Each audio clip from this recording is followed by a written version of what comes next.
తనను పార్టీ నాయకత్వం పట్టించుకోవడం లేదని అసంతృప్తి వ్యక్తం చేశారు మహబూబాబాద్ పార్లమెంట్ కాంగ్రెస్ అభ్యర్థి పోరిక బలరాం నాయక్.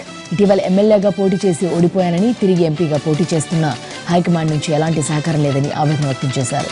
పీసీసీ నేతలు ఉత్తమ్, బట్టి పనితీరును తప్పుపట్టారు. స్టార్ క్యాంపైనర్స్ ఉన్న ఎవరూ తన కోసం ప్రచారానికి రాలేదని అన్నారు. తెలంగాణలో కాంగ్రెస్ పరిస్థితి చాలా దారుణంగా ఉందని, ఎవరికీ చెప్పుకోలేని నిస్సహాయ స్థితి దాపురించిందని వాపోయారు. తమకు జెండాలు కూడా అందించడం లేదని పార్టీ కార్యకర్తలు బలరాం నాయక్ ను నిలదీయడం ఇందులో కోసమెరుపు. ఎవరు కూడా పట్టించుకోవడం లేదు. నేను ఏమనంటున్నంటే హైకమాండ్ కూడా పట్టించుకోవాలి. పీసీసీ గారు కూడా ఒత్తిడి తీసుకురావాలి.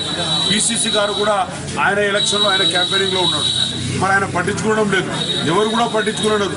ఏఐసీ వాళ్ళు పట్టించుకోవడం లేదు. ఎవరు కూడా పట్టించుకోవడం లేదు. పట్టించుకొని క్యాంపెయినింగ్ ఎలా జరుగుతుంది, ఎవరికి ఏం చేయాలి అనేది ఒకళ్ళ ఇస్తే తప్పకుండా ఇక్కడ కాంగ్రెస్ పార్టీ గెలుస్తుంది. అసలు ఈ రాష్ట్రంలో అసలు పట్టించుకునే మహానీయుడు ఎవరు లేరు, పట్టించుకోవడం లేదు. హైకమాండ్ కానీ ఇక్కడ కానీ రాహుల్ గాంధీ గారు భారతదేశం మొత్తం తిరగాలి, ఆయన ఒక చోట కాదు. కాబట్టి ఇక్కడ మాత్రం శ్రద్ధ తీసుకుంటే పీసీసీ గారు రోజుకు రోజు ఒక ఆల్టర్నేట్గా చేస్తున్నది అక్కడ కూడా మాట్లాడాలి, ఇక్కడ కూడా మాట్లాడాలి. ఒకవేళ గట్టిగా శ్రద్ధ తీసుకుంటే బట్టి గారు కానీ అందరు కూడా కానీ ఇవాళ స్థానిక ఎమ్మెల్యే కూడా కానీ తీసుకోవాలి, చేయాలి. కాంగ్రెస్ పార్టీలో అందరు